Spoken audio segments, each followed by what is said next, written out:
Electric Company's public information program brings you your Better Living Radio Theater in its salute to the American home, its family, and its way of life in this bright American future.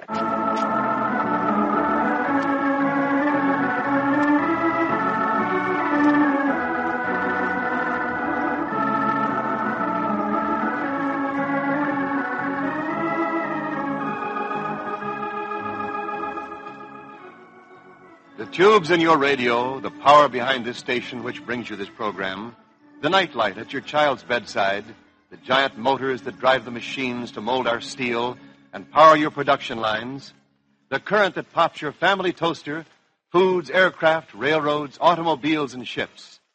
Electricity always at hand, day or night, with its economy for lower costs to you, with rising efficiency through its own research, with its growth to match the nation's needs at all times.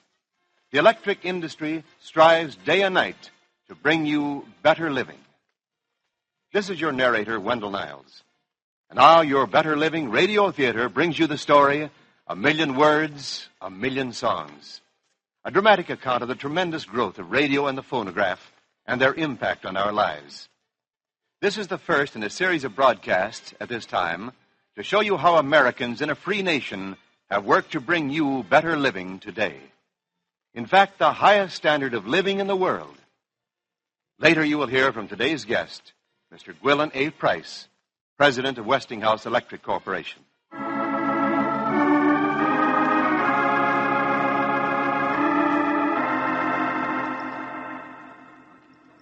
Today you depend on the radio for the latest news, fine music of every type, comedy and dramatic entertainment, and information on all aspects of the world. Your phonograph, like your radio, plugs into that little socket there instantly, effortlessly. What were the radio and the phonograph like in the old days? What have the electronics industry and the electric companies contributed to your joy of living? Come back with me more than 30 years to a small American city. Like any small city, North Haven has its music teacher who teaches piano, violin, singing, snare drum, and cello.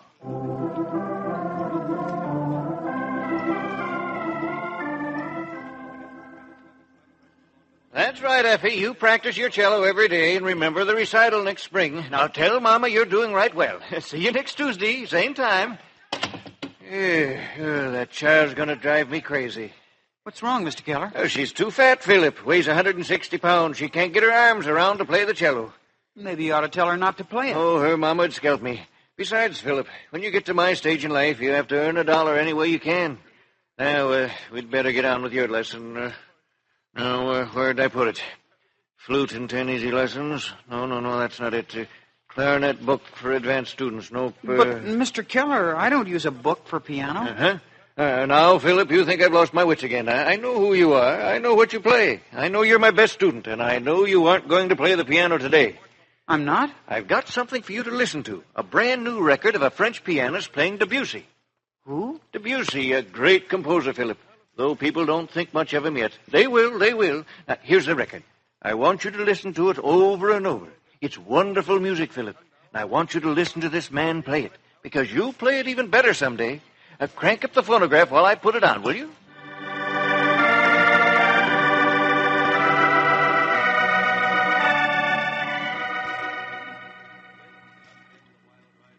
When Thomas Edison invented a talking machine, he saw very little future for it except as a toy.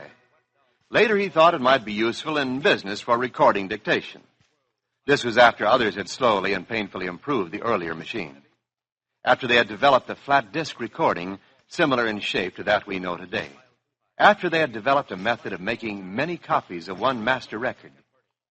In the first 20 years of this century, the phonograph, the graphophone, it went by these and many other names, was the sole way in which the music of minstrels and of masters was reproduced in American homes. It inspired many a young musician like Phil to greater efforts.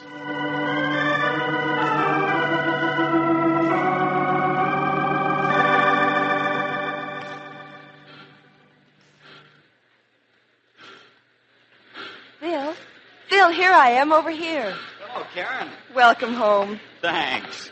Where's your father? Where is he always? Home giving a lesson. You look terribly tired. Music school gets harder and harder every year, Karen. I'm worn out. Well, you've a whole summer to rest in, and then just one more year. And then what? A job playing the organ in a movie house? Oh, Phil. Phil, you're not serious. Maybe I am. Let's leave these bags at my house. Then I want to see your father.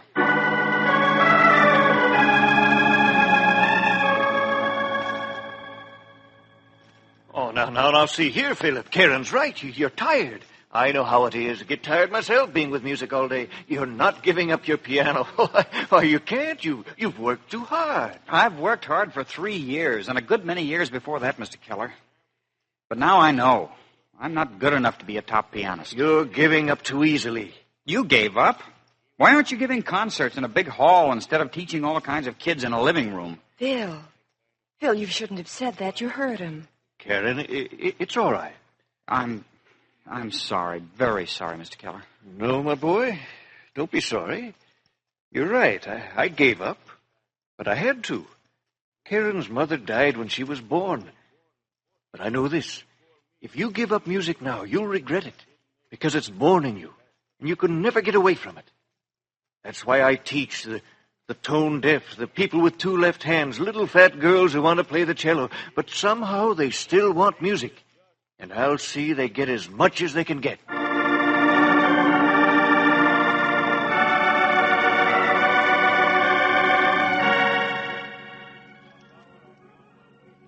With the introduction of the electric motor, the phonograph brought music to the home as fast as the power lines could reach into town and village, into the farm, far from concert halls and auditoriums.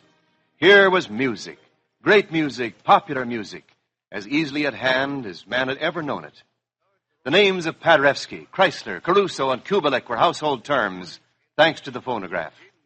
Then suddenly, the phonograph and record business was faced with a new rival. The radio, Phil, my boy. I suppose you do quite a lot of listening on your set at home in the evenings.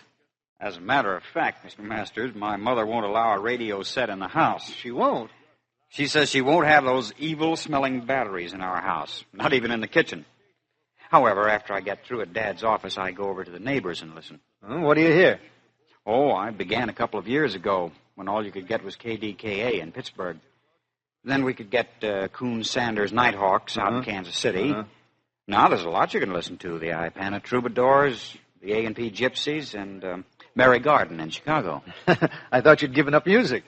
I don't play anymore. I just listen. It's fun to play around with a novelty. Oh, you think it's a novelty? Well, yes. Let me show you something. Have you seen a set like this one here on my desk? It looks like most of the others. What's so different? Look, where are the batteries? This runs on the electric light circuit, Phil. Here, just plug it in and turn it on. Say, I'll have to tell Mother about this. Phil, there are millions more just like your mother. They've held off buying a radio set till it can be plugged in, till the set gets simpler. I've been watching things, Phil. There are a lot of new broadcasting stations going up, and I'm going to have one myself. Right here in North Haven? I have the license already. Now I have to get a microphone and a couple of other things. And with somebody to help me, I am in business. What are you going to broadcast? News, farm reports, records, and local talent. That's where I want you to come in. I was talking to your dad, and he thought maybe you'd come over and play the piano sometimes and talk about music. He knows I'm not in music anymore. But, Phil, everybody around here knows you're the best musician the town has. You'll have to count me out, Mr. Masters. But why don't you try Fred Keller? I thought you said that you and he had parting of the ways. No. I just haven't seen him or Karen in 3 years. Try him. But don't ever tell him or Karen I made this suggestion.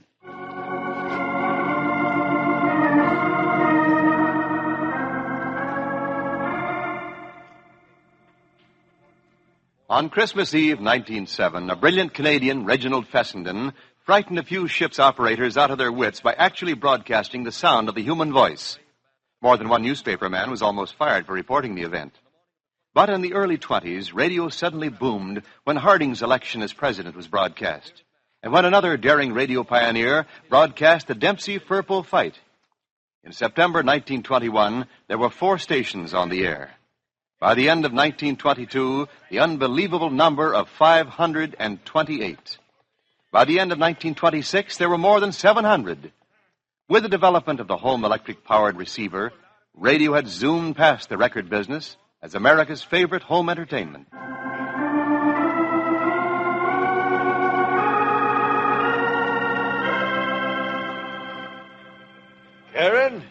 Karen!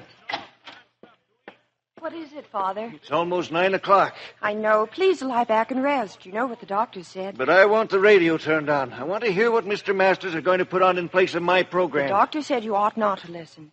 Now, don't worry. You'll be all right. You haven't missed a program in 3 years. You'll be back next week. That's a lie, and you know it.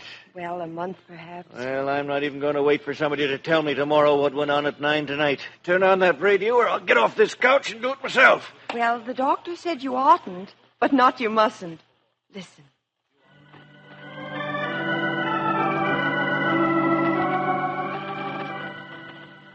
Say, I know that record. Where have I heard it? Please, Father, lie back. Good evening, everyone.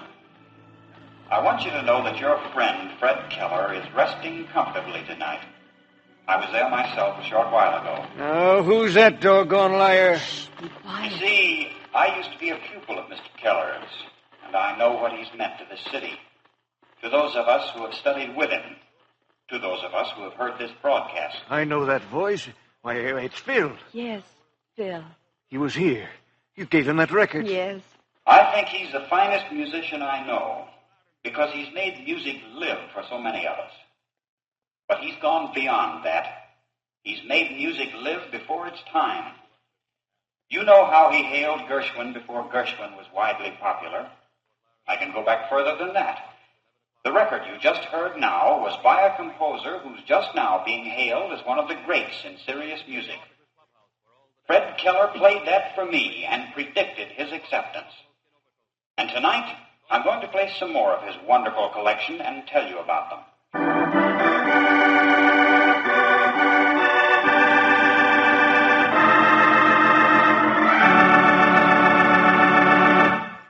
It was to be some time after this, after Phil and Karen were married, that the record industry made its great comeback, thanks to radio itself and to the electronics industry. In many an American home, the simple act of plugging a cord into an electric outlet means that both radio and phonograph are connected, bringing at any hour of any day more music, more entertainment, more enlightenment to more people than ever before in mankind's history. You're listening to a transcription now.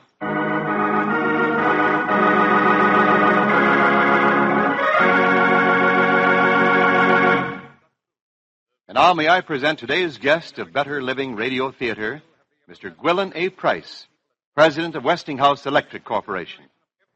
Radio still is an amazing triumph of science, workman's skill, and human enterprise. This makes a particularly close bond between radio and good, dependable electric power. There can be little doubt that each of these modern miracles in the past half-century has been a tremendous factor in changing the world we live in and in advancing our standard of living. Thank you. Thank you, Mr. Price.